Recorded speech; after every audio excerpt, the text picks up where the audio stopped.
that G2 just took away the Bard, took away the Poppy for themselves. We'll see how that goes back into the bans today, or if it still frees some up for them, if they still want to take those champions away from SuperMassive. Very much so a team fight-oriented G2 yesterday with some scrappy components, and SuperMassive, they tried to make use of the disorientedness of disoriented. How do you say that, Riv? They were disoriented. There you go. That's how English works. They were disoriented, G2, and they tried to make picks. That's what they wanted to do. Get the Morgana in there, the TF, you know, find a straggler, pick him off, and then win the fight. But it turned out into these bigger team fights that G2 ended up winning. But it was a lot closer than it should have been, especially for a team of the caliber of G2 Esports initially going into the tournament compared to what SuperMassive was bringing to the table. Final ban for SuperMassive. Graves is going to be what happens. All right, let's take stock of this. There's 2 tier 1 junglers out. That generally means Kikis will have to insta-lock the Kindred.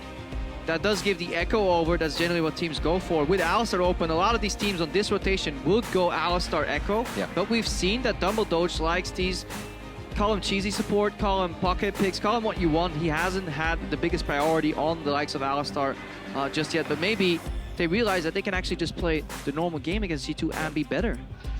It does kind of make a question, right? Why don't you play the Thresh if you want to pick, or hook into Morgana we've seen recently. Something.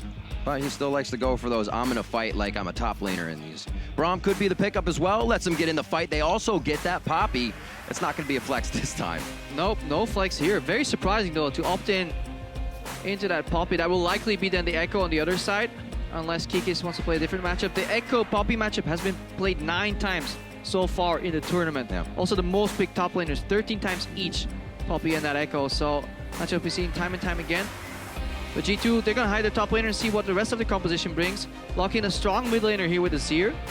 And then obviously deny that from the enemy team, because Azir is also good into the Kindred, you know, can shove people out of the ulti.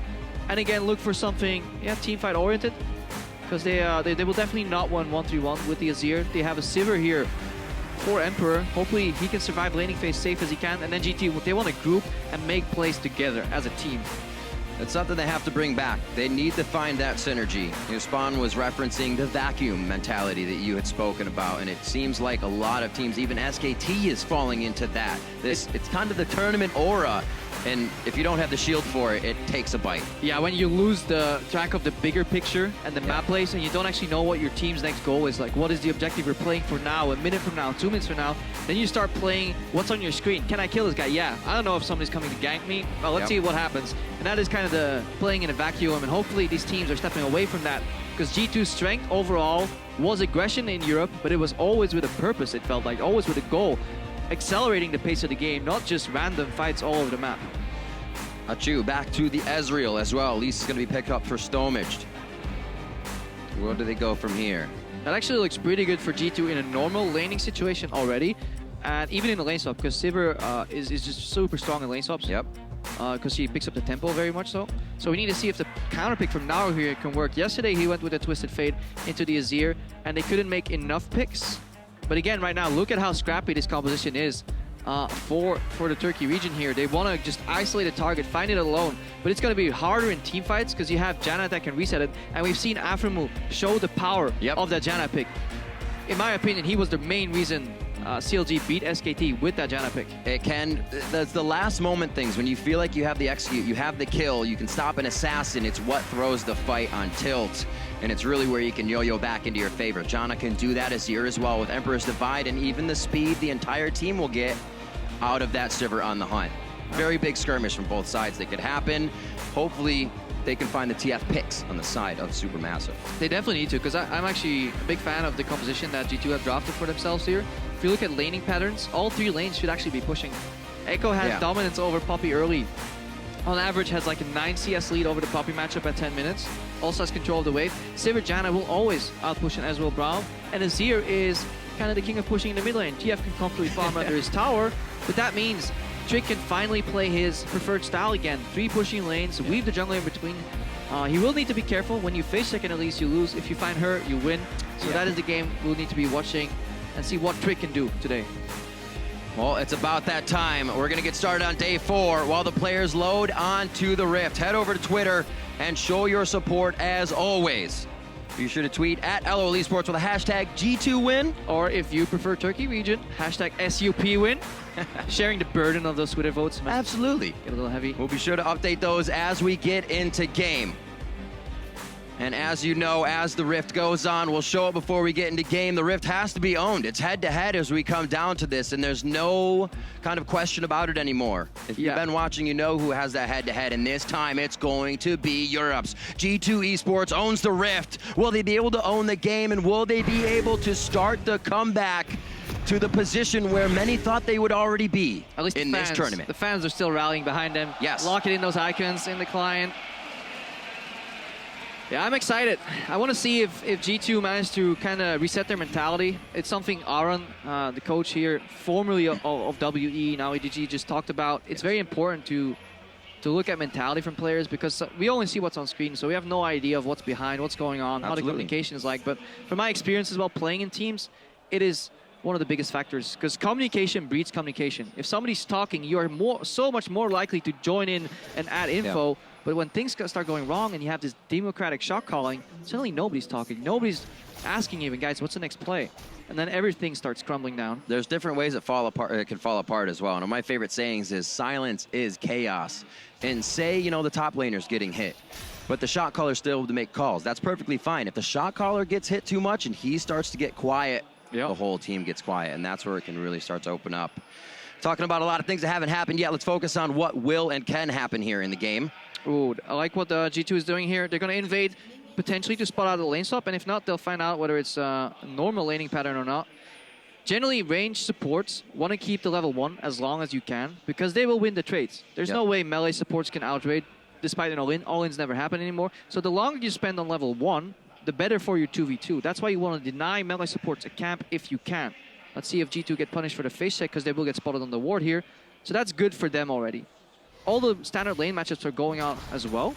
So technically, G2 Esports should be able to push in all 3 lanes. And then we need to keep our eye on Trick. Because he's the person that's died the most this tournament so far. And he is actually such a smart player overall in the European region. But he has not shown it at all in this tournament. His Kindred play previously was actually quite good, but then tunneled into too much aggression, tunneled into actually losing quite a bit of gold for the team. Yesterday, Kikis, 4-1 on Poppy at 20 minutes.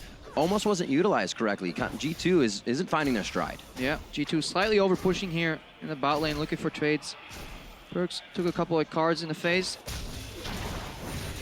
And this is what we're talking about just now. Like the amount of dominance you have in the lane here, the trade is always on the side of the true range, especially since Janna can amplify the damage for Sivir.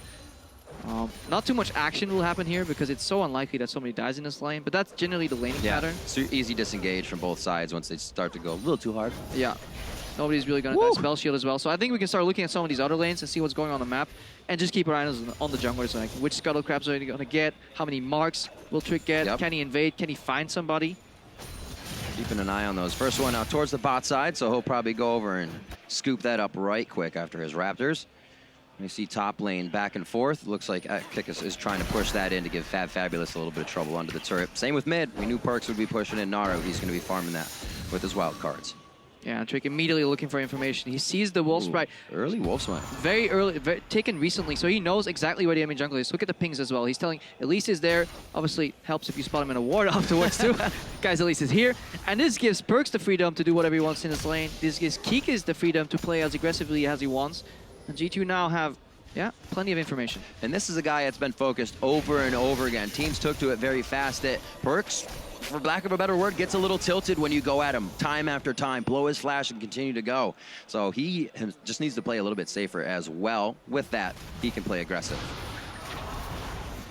Oh, they're walking it in. Very smart by Stomaged. Walks it right into Emperor. So the flash goes out. Teleport coming in from Kikis, and it has from fabFabulous as well. Emperor is going to go down, and that's 4 summoners blown by the bot lane here. SuperMassive going to get fabFabulous. No, he flashes out of the way. Trick's pulled himself too far forward. Double buff transfer over to Achuu in the bot lane. From bad to worse here, G2 spot the enemy jungler on the ward. He walks in, and Emperor gets cocooned Cocoon before flashing. Maybe he was respecting Stomaged so much that he thought he was going for the Mad Life, and he was going for the Outplay by standing still, but the fact that he got hit by that Cocoon was absolutely destructive for G2, and then they try to chase the loss. The so much patience in this fallacy. game. Look at it. No more spell shield. Stomaged is going to flash over Cocoon, and Emperor heals. He doesn't flash. He thought he would outrun the Cocoon, but walked into it, actually. Or he thought there so much would go for the Mad Life. You don't predict the flash overall. Doesn't really matter. Stomaged gets the play, and here, this is even worse. Emperor dying is understandable, but Trick chasing the loss, re-engaging, trying to make up for their mistake already, immediately after the play. That is exactly what has been setting G2 back in this tournament. They're not composed. They're not keeping track of things. They just, oh, something went wrong. We have to make it up right now, or we lose the game. And it makes it even worse. That's true. They've just put themselves in an even worse situation, trying to make it better. The CS is actually quite even because everyone left the lanes even, but you'll see that start to amount in the side of SuperMassive. Now they're going to be items up coming into this. Kikis comes back with a seal. Trick trying to pick up his stacks. And we talked about it, how much information. They pinged him at Wolves. They pinged him at Gromp. They knew exactly where Stomaged was on the map. They saw him on a ward walking in, and G2 Esports still died, lost 1 teleport and 2 members. Then you have to question the overall view, the shot calling, because that's not supposed to happen. Like, what's going to happen when you don't see him coming? Like, 3 people going to die? 5?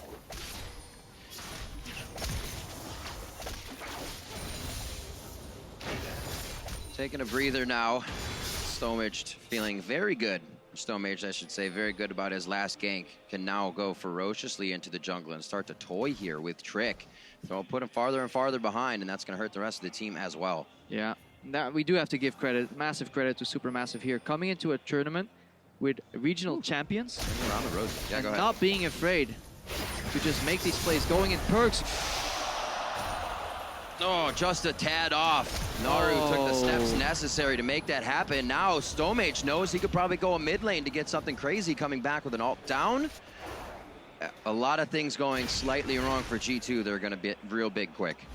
Yeah, and we're wondering, you know, is their mental going to be fixed?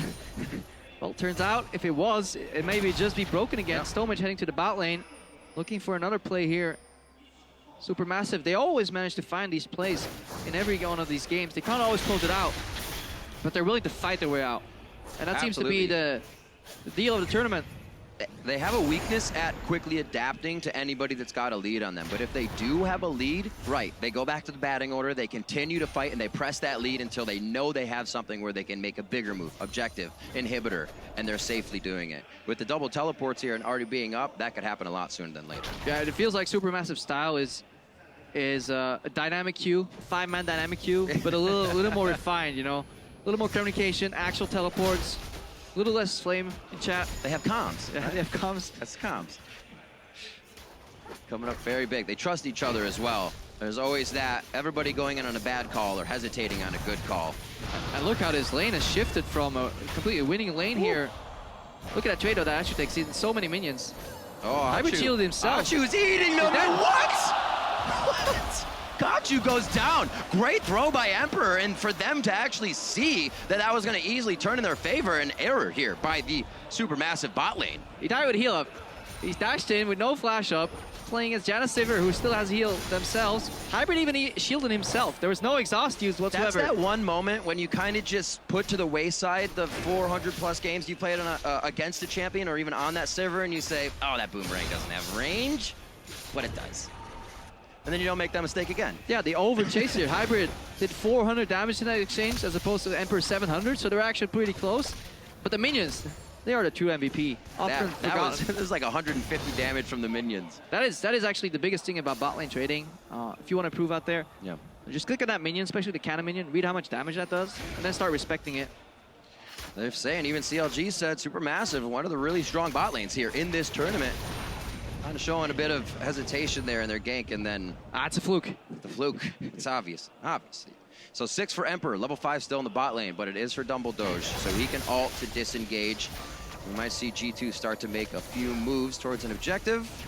Perkz is looking to open up the map by dropping mid-turret. Hopefully he can keep Naru here long enough to not TP or use that gate. Yeah, that was a teleport down to the bot lane from Naru trying to join that fight. Obviously, allowed Perkz to make a big dent in that tower. Yep. And now with G2 kind of getting that kill in the bot lane, things have equaled out. And They've made some down payments on that turret. Eventually, they can reap the benefits. They're prepping it, looking for that return soon. Close. Almost worked out in their favor, even more than they would know. They probably did get an eyesight onto where Trick was, so they have him backing. What will Stomaged use this time to do?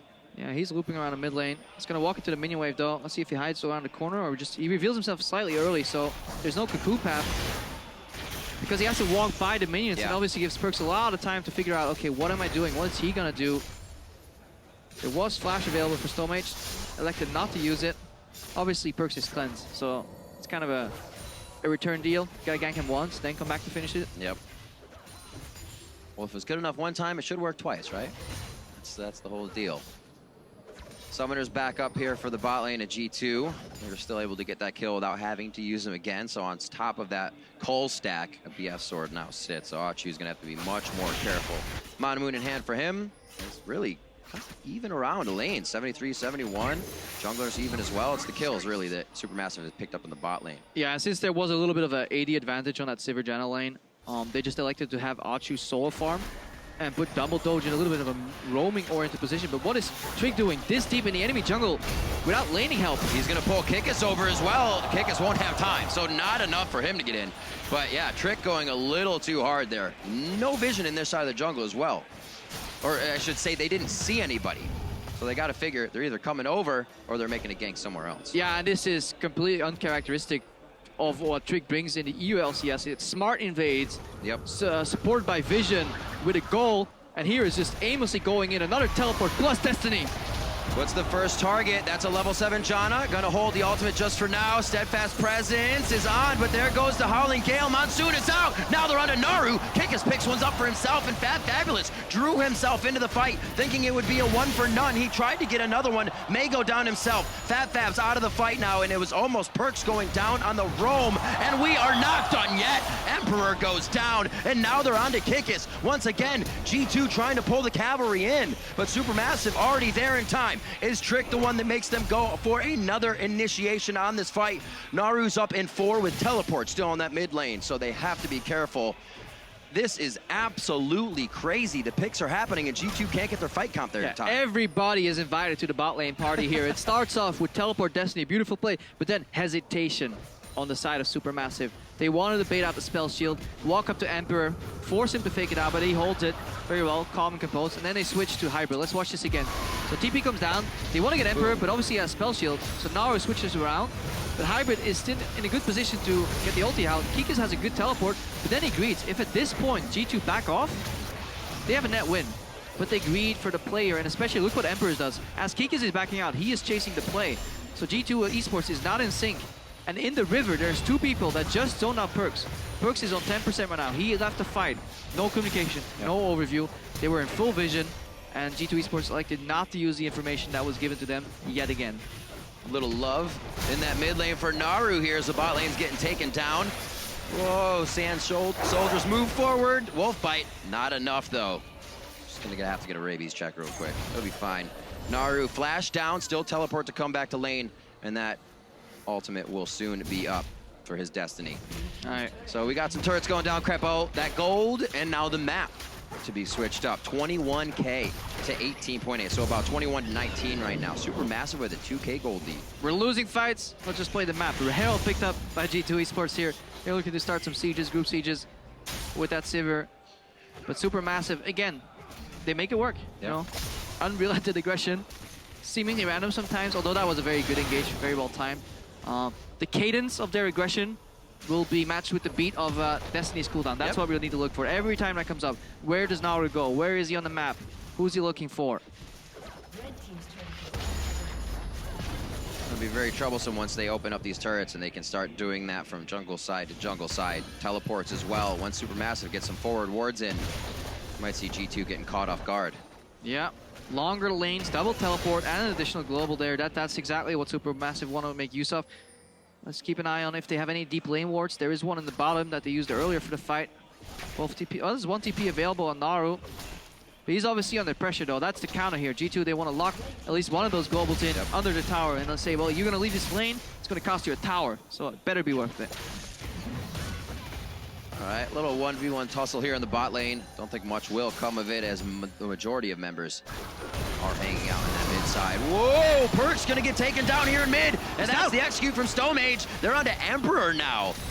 And that was the divide coming out from Perkz. Maybe a quick hit on the cocoon, and that changed their mind, said we need to ult everything. I mean, where's the cleanse? Still gets their pick. Yeah, where's the cleanse if it was the cocoon? We'll have to see it again in the replay, but just a cooldown, actually. It's a minor cooldown still left on that cleanse. So we found the cleanse. Oh. Now we need to see, where's the Perkz? Why was he overextending again? So he couldn't use cleanse. Then we'll see it. All right, good eye there, Crepo. Onto the Dragon. SuperMassive starting to pick quite a bit up here. Gaining that ground. 17 minutes of last game. G2 was up 2K. Stark difference here. Big lead coming in for SuperMassive. Playing up here. Walks up, gets gold carded, flashes out. No cleanse. That's... Oh, wow. CC chain. That is just simply disrespecting. And this is not the first time we've seen this from Perkz in this tournament. With cleanse on such a short cooldown, disrespecting your opponent by walking up and simply flashing too late. While he's selecting the card, you still have the option to flash early and say, like, you know what? I made a mistake. But good follow-up again. SuperMassive work very well as a team. Actually need to be careful here. Some poke. I gotta remember that boomerang. That hurts. He's gonna get over the wall. Dumbledoge should be all right. Very nice for Achuu to come back in that stand beside synergy. TP's coming in. Oh my gosh, this is these long lanes, the things you can't do. Try to make picks on the pick team. And they can even skirmish better at this point because they have the lead. Lamb's Respite is down, and it looks like they're gonna be able to take this as well. Complete chaos here on the Rift. Perkz, he initially wanted to join this fight because he was so far out of the way. He was still coming back from base. He ran all the way into the enemy jungle, then figured out he was going to lose the fight, returned back to mid lane, picked up the scraps that were left there. A little bit remained on that tower HP. But again, this is G2 Esports initiating a play that they lose out on, and this is just very telling. No overview whatsoever. Actually have the lead in turrets right now, but are just losing bodies left and right every time they go for something. It's kind of been the story of these games here at MSI. Very, very even, but it's just fights back and forth. And this is 28 deaths already this tournament for Trick. A player that was so calculated, so meticulous over in the European LCS. Just falling apart at the seams here. Another one for SuperMassive. We just saw this in that top lane engage. Monsoon goes out. Achuu's actually going to be taken down. You see him hit in the top side, but they did lose Emperor, so a bit of a retribution kill for his teammate. Now it's going to be Hybrid going down. Hybrid actually did not get that kill. Nicely going over to Kikis, but the cleanup, here it comes. Kikis low on mana. fabFabulous over the wall, and he should have the steadfast speed to at least get the connection again. They're going to choose not to, and they're going to say, we have enough of what we want. I think that's actually a good thing to see from a team, is say, let's gain more of what we came for. We don't need that right now. Trades left and right, bodies dropping everywhere. Clean up the map, do it again. fabFabulous flashes over the wall, then probably realizes his E is still on cooldown. Switches again here. Achuu with red buff engaging, but then the streak coming from the lane here. Oh, the bait in. And Dumbledoge's shield was kind of going out, so the red buff finishes off Emperor here. Again, this is a 1-for-1 trade, but the bigger mental hit goes to Emperor here, you know, killing your enemy and then dying to red buff. I think we need to start tracking the player cams a little more and see how this affects G2. Because playing on this stage, being already 1-5 against a team that, on paper, you just stomp. Like, this shouldn't even be close. This game should be over by 20-25 minutes if we follow G2's expectations. But clearly, a different team showed up to this tournament. I mean, in the finals, you would see, you had the Perkz on the Blanc almost controlling a game by himself. But teams aren't actually allowing that to happen anymore. They're understanding Perkz wants to do that and completely taking control of it. It's almost like they are easily able to play inside the head of G2. Yeah, because SuperMassive just calm and collected here. Well, no, calm and collected is an overstatement. Calm and aggressive. But they're working together because every time they fight, they have beautiful CC layering. Look at every time somebody gets knocked into a wall, the cocoon follows up, Dumbledoge throws out his ultimate. These guys are working like a team. You can question the carry potential on an individual level, but they came here as a team. They have two rotating top laners. One of them's going in. Glacial Fissure is down. Great target if Dumbledoge can get hit up. Stomaged getting in range for stand side. Or beside me, I should say, but Perkz finally picking up a bit for himself here. The Nashers and the Abyssal is finished, so he should be able to put out some damage. Naru, will he flash over the wall for this? It is up, but he just chooses the wild cards. The team was not confident yet. fabFabulous comes in slowly from the bottom side. Yeah, fabFabulous in his game on the Poppy, not Taldrin. seemingly random, swapping them in and out, but they both seem okay with it. Thalder in an interview said, well, you know what, we're playing 6-man roster, we're a team. Yeah. We play whatever strength we need, whatever champion we need, that player plays. No hard feelings. It's good to see that from SuperMassive. The Lichbane Abyssal Scepter TF as well. Once they reach these turrets, Achuu and TF, or Naru, are just going to crush them down. SuperMassive are still looking to keep the map open though. Use that mobility from the TF. That's true. They want a 1-3-1, use those double teleports, because teleports in fights themselves have no value in terms of combat summoners. Can't teleport inside a team's base too much. Yeah, use something available. You just want to make them split, force them to react, say TF is pushing, get Perkz to match, then leave the fight, make it a numbers advantage, find a flank. This is also something SKT wasn't really doing with their 1-2-1. Yeah, they had 2 teleports, but they were still coming from the front door all the time. They weren't flanking. And the difference, for example, on how valuable a flank can be, just watch Zhao Who's LeBlanc as opposed to Fakers, and you just tell that it's an entirely different champion almost. Sometimes not even a flank, it's right in your face, right? He just takes you by surprise. But the flanks he does do, even when they're not kills, it's exactly what you need. It's a little added pressure that they find. 20 minutes on that clock. Home guards now assist these teleports and destinies around the map, so you got to be very careful for a fast fabFabulous coming in with a hammer. Emperor's going to pick red buff back up, hopefully keep himself a little bit safer in these fights, because he has easily been a target as a Sivir right away. Yeah, and comparing this game to yesterday, it was G2 with the control, SuperMassive fighting back. Yeah. But it's kind of the same G2 of the tournament, but a revigorated SuperMassive, because Stomaged had a really rough game yesterday, walking on a multiple of his own Kindred ultimates and simply dying to a flying hammer, to some minion aggro. But this game, he's been honestly setting the pace. Every time he showed up for a fight, he almost lands a cocoon and generates a kill. 2, 1, and 4 here. Good performance. Kikis on the bot side, Rift Herald Naru just pushing a turret in the top. And it doesn't look like G2 is really going to get much on this turret. Finally, it does seem like Stomaged actually peeled off of this, but then so does G2. Very back and forth on decisions are being made. The top or bottom turret doesn't initially go down. fabFabulous is flanking though. He's looking to go in here. Probably waiting for that tower to go down in the mid lane. At least adding some pressure. Still half HP left on that Azir tower. I see why. I was like, why are they backing off mid turret? So they could actually route them and make G2 feel more comfortable out taking that. Still something that could easily happen. Many wards here from is low. SuperMassive behind. Trick is right under the turret, taking shots. They're going to go in for the fight. The ultimate from fabFabulous. Pushed back by the Emperor's Divide. Nobody really comes up with too much here. Dumbledoge has been dropped down, and we're going to get a hold on that. Seeing that action in the fight, somebody didn't feel something right. 2 kills came in for Emperor there, and we will find out what happened. We're 22 minutes into this game, and it has been back and forth. 38,000 to 37.6 right now. Let's talk about how that play came to be. It was a pause initiated by Stomaged. I obviously don't know if he was the one with the issue. Maybe pause for a teammate there. You can pause for a teammate. G2 was playing towards their composition strength, which is sieging with 4 members and then leaving your teleport either with you, generally not really done as you're playing with an Ekko, on a side lane. Potentially you can join a fight if needed to. And then SuperMassive was kind of locked down, so they weren't the ones 1-3-1ing there. They were playing the 4-1 that G2 was playing, and that's why G2 was in the advantage.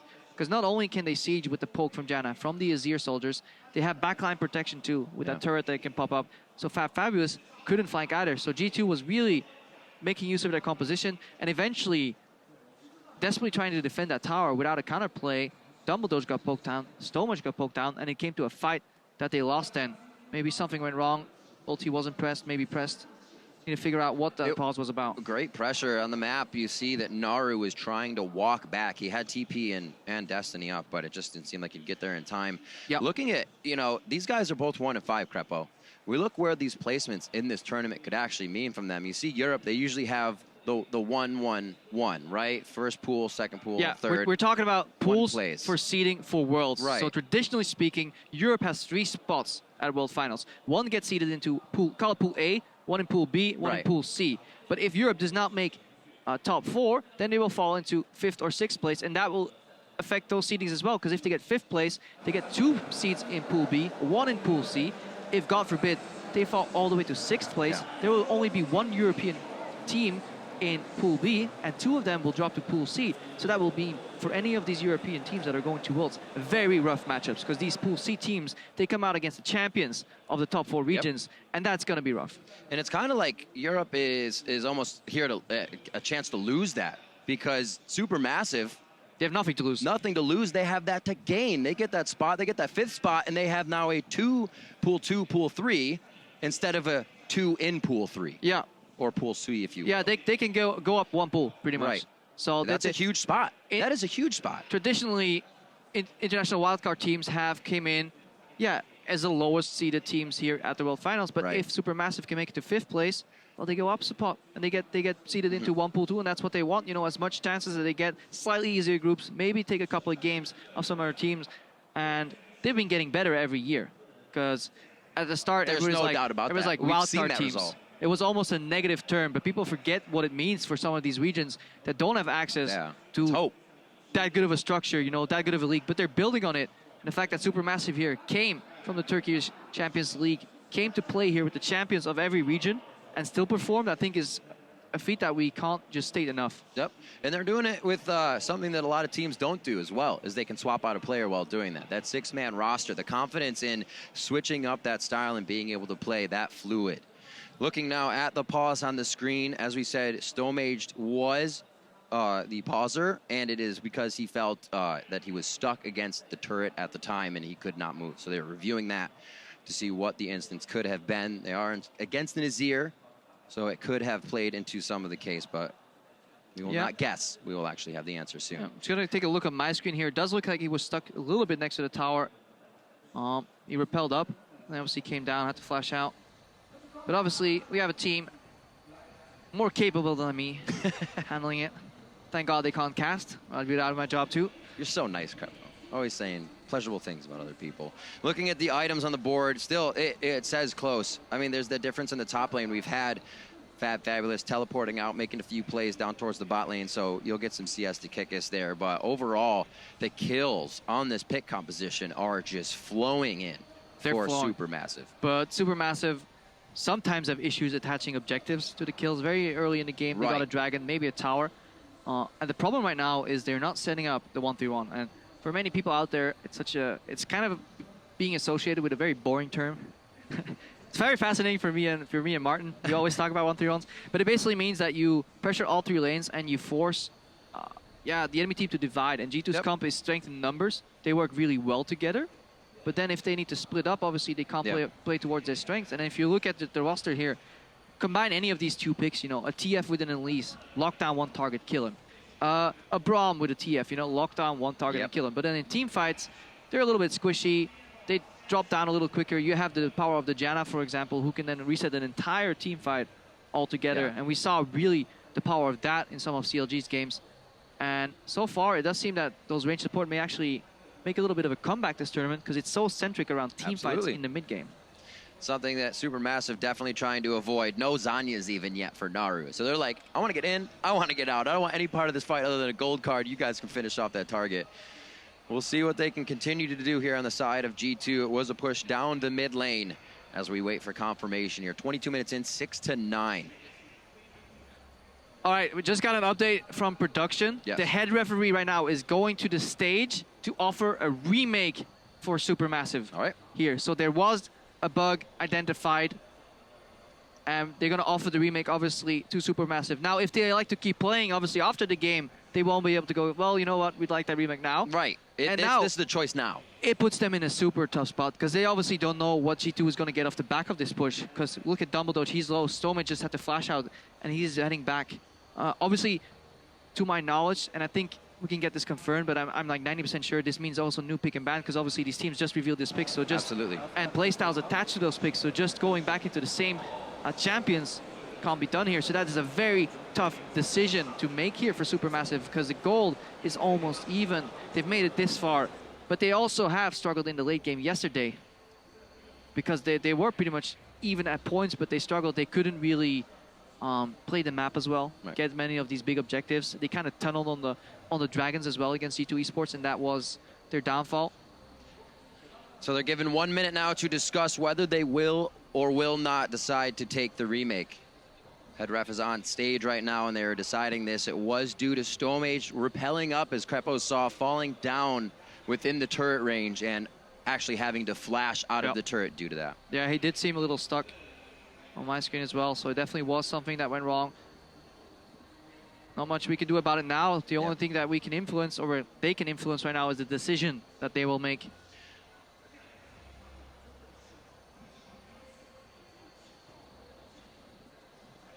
Seeing some smiles here, though. It's like, yeah, we'll remake. We'll take him. Or we don't remake. We'll take him anyways. Oh, we don't? Yeah. Doesn't matter for us. What is going to happen? So the decision to be very soon made. The referee obviously taught walking over and discussing it with G2, so there are no worse to wear. They can understand what's going on. Very stern referee as well. I used to have that referee when I played in North America. Yes, sir. No, sir. Now I work with him. So it appears that SuperMassive have accepted the remake, and I believe we will be going back champions, picks, and bans, and we are going to remake this one. An unfortunate incident. I mean, always look at the silver lining. This means more League of Legends. Yeah, you're right. That's fantastic. More early games, more laning phases, maybe a Bard, who knows?